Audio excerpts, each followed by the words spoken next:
Hey guys, it's Stephen here back with another video, and I've got a very special guest today. Manchester City, of course, have signed Rodri from the Liga. Not all of us know loads about him in general. We've all caught bits of him for Spain, Atletico, and maybe some for Villarreal too. But this guy knows a lot more than most do. David Cartledge from ESPN. How you doing, mate? You all right? I'm doing well, thank you. Nice to be on. Yeah, thank you for agreeing to come in. I've been bugging him for ages to get on, and I've got him at 10 o'clock at night. This is like Wednesday night, so we're recording this preemptively because we all know he's signing anyway. But David, so I'm going to basically just ask you a few questions, mate. A lot of these are from Twitter, so that's basically some fans what they thought. So I'm going to pull these out immediately. I just want to... the first thing I want to ask him, because everyone always talks about the positives, obviously, and I'm going to start with not a negative as such, but it just, I guess we all know, a lot of us know, you do a quick internet search, you see what he's good at. Is there a weakness? Like, what's his Achilles heel? Because that's one thing we've not really discussed yet as City fans. Yeah. No, honestly, this is crazy because it makes him like almost like I'm trying to make him sound perfect. But there's no obvious weakness in his game. That's the thing. That's why I asked that, because everyone's like, yeah, of course. I really could not pinpoint something. I think as a player you can always improve. You can always make things better. That's all I would say. He's got a lot of strengths. He can just improve upon those. There is no major weakness. I'm sure when he arrives at City, Guardiola takes a look at him up close. He might see some things that need improving. But I personally don't see anything wrong with him. I just think he needs shaping, then he can become one of the best midfielders in his position. Yeah, I saw you say on Twitter about he could be the best number 6 in the world. I mean, that's one thing, maybe not necessarily a weakness, but how do you think he'll adapt to the Premier League? Because obviously, it's a very different, it's a different kettle of fish entirely, and Guardiola himself would admit that as well.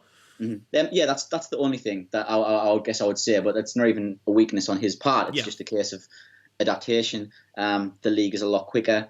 How he reacts to potentially having less time on the ball, how he reacts to maybe having pressure more quickly, put upon him in terms of when he's in possession, might be the factor that that brings him down. I think he has a lot of time on the ball when he's at Letty, even though the way that they play, very very tight lines and invites a lot of pressure on. But no, I think that's pretty much it. How he adapts to the Premier League and the pace of it. What about in general? Yeah, like his actual pace in general. Because Fernandinho, he's not the fastest guy in the world, but he seems to think faster than most people, and he is following. He will be following, I presume, in like the biggest of shoes. Because Fernandinho, City fans love him, and I think a lot of people across the world have come around to him quite late. He feels like a different kind of player to me, to Fernandinho. Like, does he have that same kind of like little kind of the mobility, the way to kind of get in fence? Is he does he lack mobility, or has he got a decent turn of pace or anything like that? No, he's got excellent pace. That's good. Really long legs, so he can cover a lot of ground very, very quickly. Unbelievable fitness levels. I remember when he first signed for Atleti, he broke all their bleep test records. I mentioned that on my Twitter, and he really impressed the coaching staff at Atleti. I love stories like that, where people bleep test records. That's great. Yeah, exactly. And to do that at Atleti when the records are pretty high. So no, fitness levels in terms of mobility, he's fantastic. This was a great question for Twitter. I'm just going to quote it in Atari. What belt is he in the dark arts of shithousery?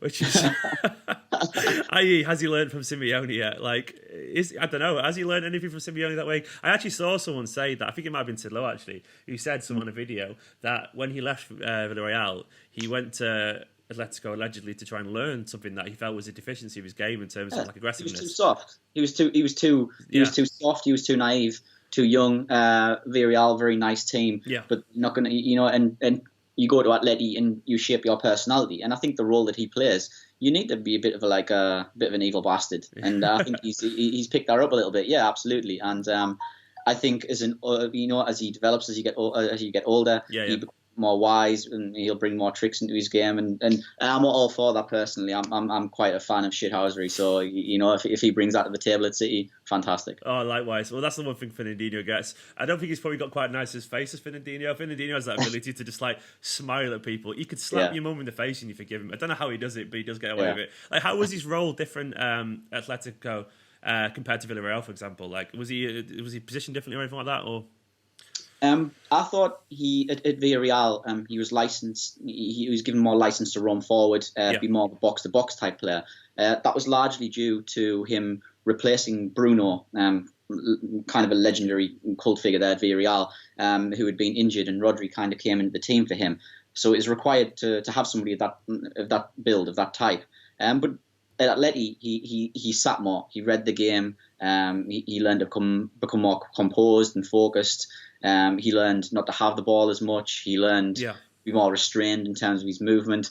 And I think ultimately the style that was at Atleti annoyed Rodri. It was the chief reason in him wanting. I saw about that. Apparently, he spoke to Simeone and he wanted to know how he was going to say. He said he wasn't going to change or something like that. Was that right? Or he wanted. Look, Rodri didn't force his way out. He didn't finish the season and think, I want to leave. Like, I'm going to demand a transfer. I'm going to put a transfer request in. All this. Yeah. I think it was a case of everything coming together. I think it was a case of City maybe looking at him and saying, "Oh, look, we're interested in you. We're happy to pay this clause." Yeah. His head was kind of turned, and he goes, "All right, okay. So why would I stay at Atleti? I would stay if the football was a better way. If I'm feeling I'm going to develop here." So he went to Simeone personally, and he said, "Look, are things going to change? How is the football going to change? What are we going to develop into?" Simeone was, look, no offense, but you've been here 1 year. I've been here a number of years. We've played a style that has been largely successful. I'm not changing it for you. I don't care how good you are. It takes some balls, to be fair, to go to Simeone and essentially ask what you're going to do about my future in a weird kind of way, isn't it? Because and look, and Rodri personally called Simeone to say, "Look, I'm leaving." As well, there was no intermediaries. There was no nothing. There was a personal phone call between the two people. Yeah, I wouldn't want to be the man to tell Simeone that we're out of milk. Yeah. Never mind telling me that we're leaving the club, because that's he's a terrifying man. What's his mentality like as a player then? Like, he sounds like he's quite responsible for 20. He's only just turned 24, I think. Like, he sounds like obviously Guardiola loves that, doesn't he? So yeah, he's very mature, very self-aware, very professional, very focused. He's done a number of interviews, in terms of where he talks about. He says he's actually said, "Oh, look, I don't have tattoos, I don't have this like lifestyle." Does he have black boots? Yeah, I'm trying to think now. Yeah, I think he potentially does. Yeah, I can't remember now. Carry talking. I'm going to Google that now. I'm curious. So yeah, and he said he's not big on social media or anything like that. So he's a bit of a throwback type footballer. No, he's got some red ones on there, but he looks good with the Athletic kit, so I'll let him off. But yeah, go on. Yeah, but he's very much a throwback footballer in terms of his mentality. You definitely won't be seeing anything wild from him. I imagine he'll move to Manchester and he'll leave training and then go home, and then pretty much nobody will see him. Give him 2 months, he'd be hanging out with Lingard or something like that. And Definitely not. Definitely not. Well, that sounds really promising though, because obviously, I think.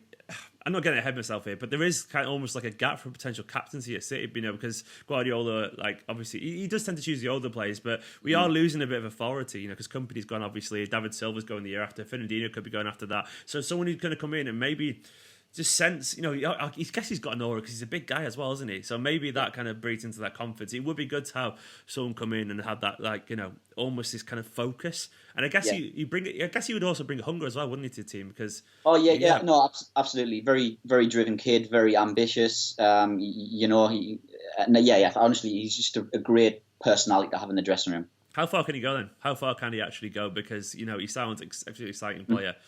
Can he fulfill his potential in the Premier League?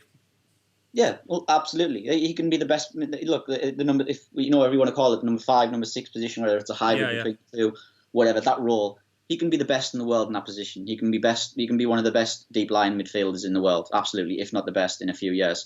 I said previously about Aymeric Laporte before he moved to Manchester City. I said, look, this guy can be one of the best centre backs in the world if he goes to City under Guardiola's coaching. I think nobody would disagree that he's one of the best centre backs in the world. No, that's totally right. He definitely has. He took to be honest, he took to the Premier League like a duck to water. He really did. He was really fantastic. Same sort of personality, confident, very self-assured, very professional as well. And Rodri will be the same, and that's why I'm tipping him to be completely one of the best midfielders in the world. I'll take that. And given the fact that obviously 63 million for someone who could be the best, I know it sounds crazy with the market, but it just feels like, is it right in saying that Atleti aren't happy about this? I've seen a lot of things, even the fact that how they've announced it before City officially announced it, like a day beforehand or whatever. What's going on there? I read something about how they feel a bit betrayed or something like that. And I've seen lots of Atleti fans calling him a rat and stuff on Twitter. And because he's only been there a year, and they're kind of like, look, like where's the loyalty here? We got you out of Villarreal. We've done this for you. We had a project for you for over the next few years.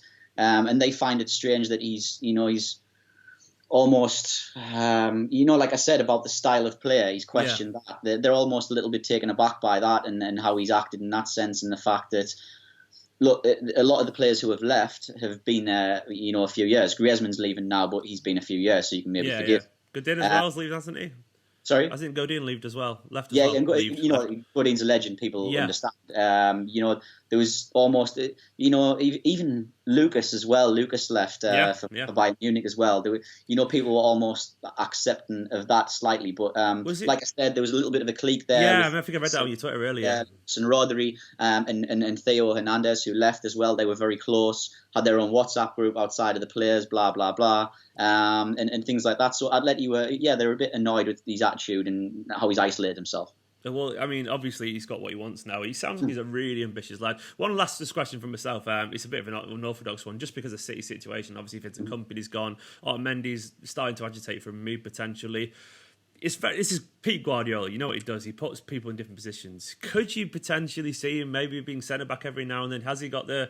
And it's I know he has technically. When you look at him, you say, well, surely he could. But could he? Do you reckon? Yeah, absolutely. I could easily see that alongside Stones and Laporte, you could easily just switch into that back three, and then Laporte obviously sometimes pushes out to go into a sort of a left back, type role.